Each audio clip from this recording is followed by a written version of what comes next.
ایک کلمہ لا الہ الا اللہ محمد الرسول اللہ، اس کا تصور لے کے جینا سیکھو اور اس کا تصور لے کے مرنا سیکھو۔ اس آستانے کا پیغام یہ ہے، خدا را اپنے اختلافات کو زیر زمین دفن کرو اور لا الہ الا اللہ محمد الرسول اللہ اس کلمے کے نیچے آ جاؤ تو خدا تمہیں اتنی طاقت اور اتنی سرفرازی عطا فرما دے گا کہ رات کو چاند اور دن کو سورج سلام کرنے کے لیے حاضر ہو جائے گا۔ دیکھیں نا ابھی افواج پاکستان نے کتنا بڑا کردار ادا کیا، تو کیا ہم افواج پاکستان سے مستغنی رہ سکتے؟ نہیں رہ سکتے۔ وہ پاکستان کا ایک مستحکم ادارہ ہے اور ہم اس ادارے کی تائید بھی کرتے ہیں اور ان کے لیے دعا بھی کرتے ہیں، اس لیے کہ ہم سوئے ہوتے ہیں اور یہ بارڈر پر جان ہتھیلی پہ رکھ کر قربانی کا تصور لے کر دشمنوں کا مقابلہ کرتے ہیں، اور فوج کا کام بھی ہے۔ یہ جو بنیان مرصوص ہے کس لیے ہے؟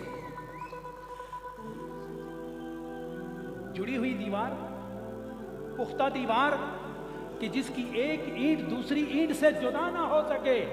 ہر بنیان مرصوص نہیں ہوتی، بنیان مرصوص وہ ہوتی ہے کہ جس پر فتح نہ حاصل کی جا سکے اس کو بنیان مرصوص کہتے ہیں۔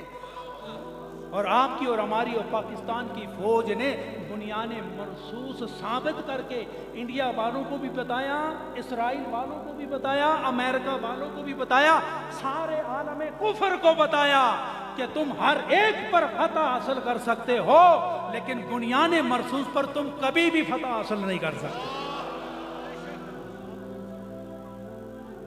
لہذا اپنے اداروں کو مضبوط کرو، اپنے اداروں کو مضبوط کرو، قومی سلامتی کے اداروں کو مضبوط کرو، انڈیا کا اور ان کے پیروکاروں کا ایلچی بننے کے بجائے اپنے گھر کو مضبوط کرو۔